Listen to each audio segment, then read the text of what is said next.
Ал оқушылар, бүгінгі біздің сабағымыздың тақырыбы салт дәстүр, ата-ана аманаты. Оқулықтан 45 және 46 бет. 6 сабақ. Оқу мақсаты әртүрлі жанрдағы мәтіндерді талдау. Яғни мәтінмен тікелей жұмыс жасаймыз. Көңіл күйлеріңіз қалай?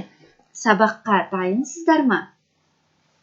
Осы сұрақтарға тек қана смайлик көмегімен жауап берейік. Бұны комментарияға жазсаңыздар болады. Смайлик арқылы. Келесі, оқулықтан 46 бетті ашайық. Онда оқылым тапсырмасын орындаймыз. Біз алдыңғы тақырыптарда қазақ халқының салт дәстүрлері бойынша бірнеше тапсырмалар орындаған болатынбыз. Және де сауын салу дәстүрін түсіндік. Мына суреттердегі әртүрлі дәстүрлерді жеке-жеке талдау өткен болатынбыз. Ал бүгінгі тапсырмаға көшейік. 6 тапсырма. Мәтінді оқып, мазмұнын айт. Негізгі дескриптор мәтінді жеке оқисыздар, мәтін мазмұнын ашатын тірек сөздерді табасыздар. Яғни сол арқылы мазмұнын білдіретін негізгі тірек сөздерді табуларыңыз қажет.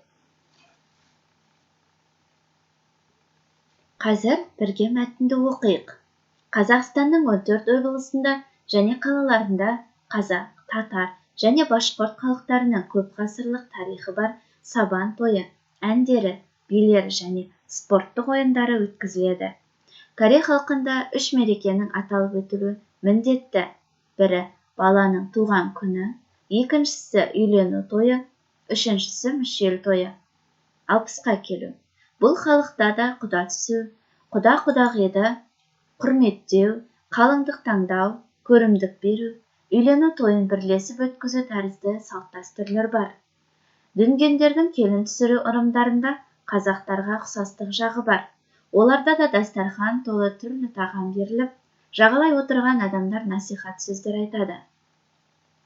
Шашу шашылады, ырым, жол жоралғылары жасалып, жас отауға тілек айтылады. Ұйғырлардың отбасында ең үлкен қуаныш арнайы тойланады. Олар нәрестенің дүниеге келуі, ер баланы сүндетке отырғызу және үйлену тойы. Қызды қолдан ұзату ата-ана үшін үлкен абырой саналады. Қызды алып қашу деген болмайды. Кіндік шешелікке ел құрметтеген адамдарды шақыру дәстүрі әлі күнге дейін сақталған. Жарайсыңдар, мәтінді бірге оқыдық. Енді мәтіннің негізгі мазмұнын білдіретін тірек сөздерді табайық.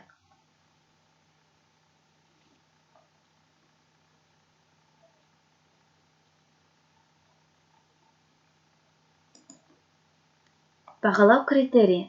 Мәтінді жеке оқу 2 балл, мәтін мазмұнын ашатын тірек сөздерді табу 2 балл. Тапсырманы ауызша орындаймыз.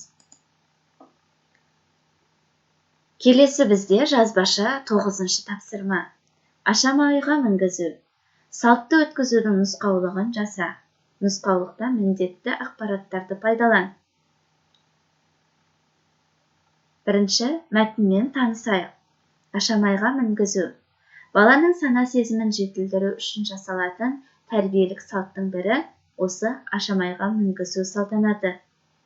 Жас бала есі кіріп, 6-7 жасқа келген соң, оған шекке тай атап, балаға арналған ашамай деп аталатын ер жасатып, қамшы өріп, сен азамат болдың деген сенім ұялатып, үйретілген жуас тайға әсем ашамай ерттеп, мінгізіп, жүргізеді. Бұл баланың көңілін өсіреді. Басқа балалар алдында мерейі көтеріліп, мақтаныш сезімде болады. Тез есейеді. Оны еңбекке, адамгершілікке тәрбиелеу осы ашамайға мінгізу арқылы да көрінеді. Ақ тілекті аналар шашу шашады. Ересек балалар тайға мініп жарысады. Аяғы шағын тойға ұласады.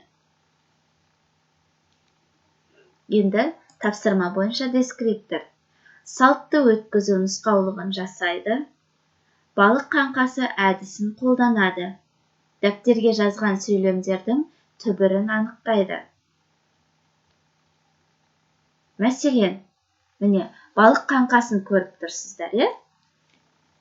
Бірінші проблема, біздің негізгі тақырыбымыз ашамайға мінгізу салты. Проблема ашамайға мінгізу салты деп жазсаңыздар болады. Себептері. Оны не себепті ол салтты өткізеді қазақ халқы?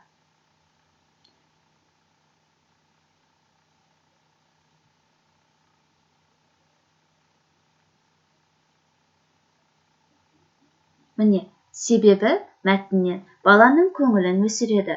Басқа балалар алдында мерейі көтеріліп, мақтаныш сезімде болады. Тез есейеді деген сөйлемді қолдансаңыз болады. Дәлелі. Ары қарай дәлел жазасыздар, және де қорытынды. Осы салт бойынша және мәтін бойынша қорытындылаймыз. Және де дәптерге жазған сөйлемдердің түбірін анықтау. Бізде бұл морфологиялық талдауға жатады. Тек қана түбірін анықтаймыз. Қосымшаға ажыратпаймыз. Және де бағалау критерийі. Проблеманы анықтау 1 балл, себебін түсіндіру 1 балл, дәлел 1, қорытынды 1 балл. Сөздердің түбірін анықтау 2 балл. Тапсырманы орындап болсақ, бізде кері байланыс, аяқталмаған сөйлем әдісі арқылы сөйлемді толықтырайық. Бүгін мен білдім. Яғни, бүгін біз, сіздерде естеріңізде қай мәтін немесе қай мәлімет қалғандығын жазасыздар. Мәселен, бүгін мен ашамайға мінгізу салтын білдім. Мен үшін қызық болды. Маған тапсырмаларды орындау оңай болды. Немесе қиын болған тапсырманы жазсаңыздар болады. Назарларыңызға рахмет.